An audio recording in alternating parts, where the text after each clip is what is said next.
Okay, let's dive into something really significant coming up in 2025. Right. We're looking at the 250th anniversaries of the U.S. Army, the Navy, and the Marine Corps. Quite a triple milestone. A huge milestone. And it seems like this won't just be, a quiet affair. There's talk of a major army parade in Washington, D.C. Exactly. And what's fascinating, I think, is how these big historical markers are lining up with, well, a very current political moment. Absolutely.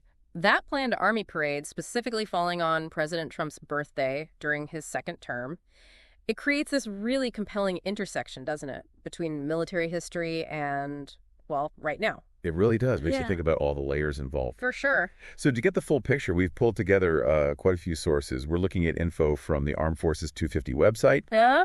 news coverage from places like PBS NewsHour and WSJM about the parade plans. Got it. Some historical context on military parades from Smithsonian Magazine, which is quite interesting. Oh, definitely. Insights into President Trump's long-standing interest in these kinds of events from Washington City Paper, and even some background on his current presidency from his Wikipedia page. Right.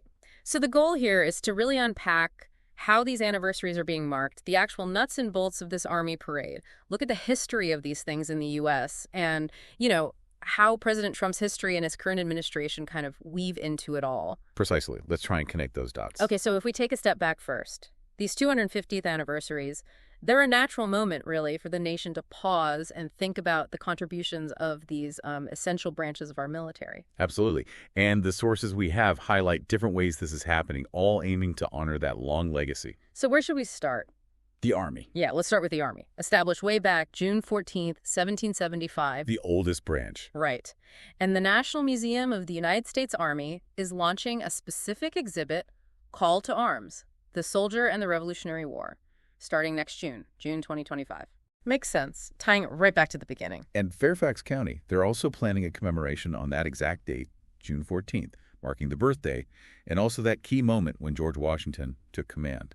Really grounds you in the origins. That direct link to the founding is, well, it's fundamental, isn't it? It is. And similarly, for the Navy established October 13th, 1775, they seem to have nationwide events planned for 2025, too. Right. The focus there, it seems, is more on highlighting their ongoing role.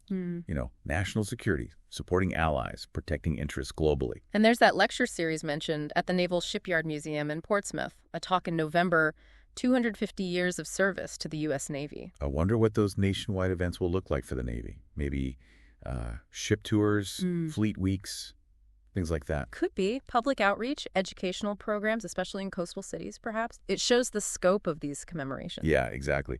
And we can't forget the Marine Corps, founded November 10th, 1775. Semper Fi. The Marine Corps Heritage Foundation is also planning nationwide events for their 250 years.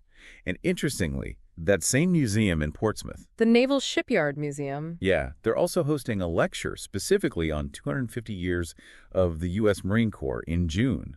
It's part of a series, apparently. So lots of opportunities across the country for people to engage and learn. It's not just one central thing. Seems that way. And it's interesting seeing different groups collaborating, too, like that Virginia International Tattoo event. Oh, yeah, the tattoo. That sounds like it was quite something. Held in late April 2025 and partnered with the VA 250 Commission. Right, bringing together civilian and military performers. And specifically featuring a tribute to the Army, Navy, and Marines for their 250th. A joint tribute. Yeah.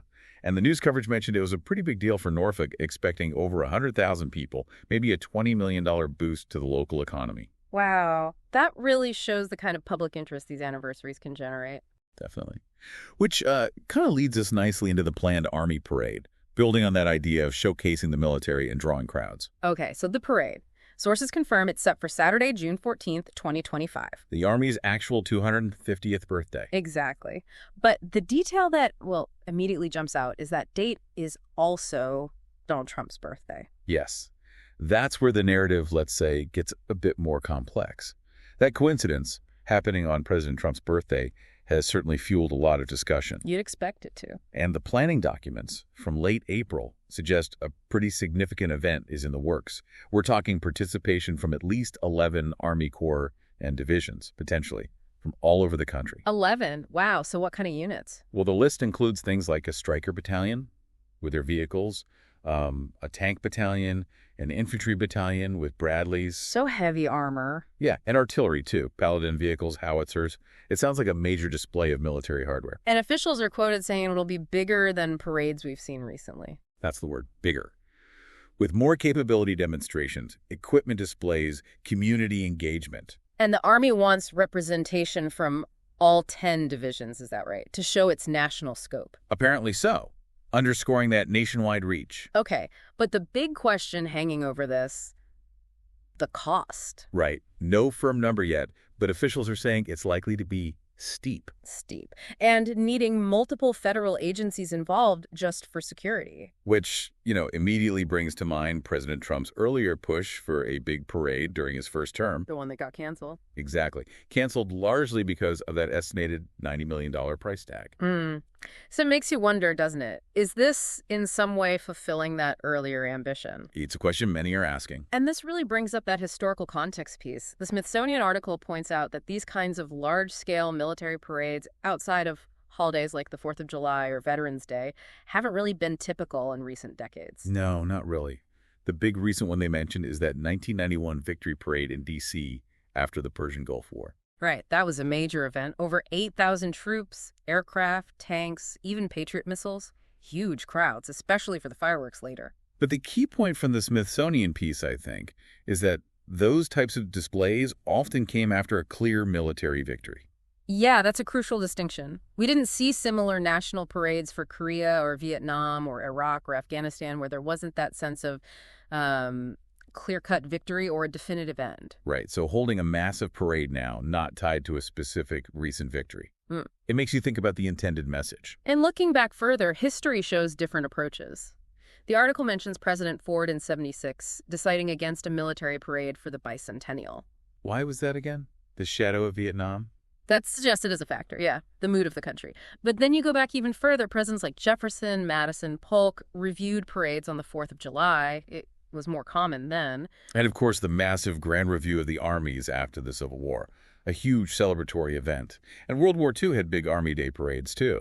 So there's precedent for parades, definitely, but the context, the reason for them, seems really important. Often victory or these major anniversaries, but in a different kind of historical climate, maybe. Yeah, the context feels key. Yeah. Which brings us back to President Trump and his well-documented interest in this kind of display. The Washington City paper article really digs into that, reporting he had this strong desire, almost lusted after, a big military parade. And drew comparisons to parades in, quote, mostly authoritative countries. That's what the source says, yeah. Apparently, seeing the French Bastille Day parade in 2017 really inspired him. He wanted to top it, reportedly. Right, and then came those 2018 plans for DC tanks, planes, the whole thing. Which, as we said, got called off. Logistics, that huge estimated cost, $92 million. And public pushback, too, questioning the need for it. Right. So clearly this idea of a grand military display has been percolating for a while. Definitely seems that way. So to understand the current context, it's probably worth looking briefly at his second presidency as laid out on, say, his Wikipedia page. Okay. So he started his second term January 20th, 2025. The page notes he's the oldest person to assume the office and the first with a felony conviction. Key biographical points setting the scene. And the early actions, according to that source, include a high number of executive orders, significant turnover among federal employees. The mass terminations mentioned. Yes, that phrasing is used. And shifts in foreign policy towards that America First approach. It also mentions Elon Musk having a role. Department of Government Efficiency, DOGE. Yeah, as a special government employee leading that. So these details give you a snapshot of the administration's priorities and style right now. And the Wikipedia source also touches on his history of rhetoric, sometimes linked to violence or hate crimes, just reporting what the source includes there. Right, providing that background context. So all of this together forms the backdrop for this upcoming parade. You have these really significant 250th anniversaries for the Army, Navy, and Marines. A genuine moment for national reflection on service and history, and lots of commemorative events happening around the country to mark that. Absolutely. But then you have this specific, very large Army parade planned for D.C. Time to coincide not only with the Army's landmark birthday, but also with President Trump's birthday. And it immediately evokes those historical precedents, those past parades we talked about. But it also raises some Well, pretty pointed questions about its purpose and its symbolism right now in contemporary America. Exactly. Given that history parades often tied to victory or these huge national moments in maybe a different era, you have to ask how this one fits. It's not marking the end of a war, for instance. Yeah. So what are the motivations behind staging such a large-scale event at this particular time? What's the intended message? And what impact might it have on national sentiment, on how military power is perceived, especially this year, under this administration? It definitely gives you something to think about. Long after we wrap up this deep dive, what does a display like this signify today?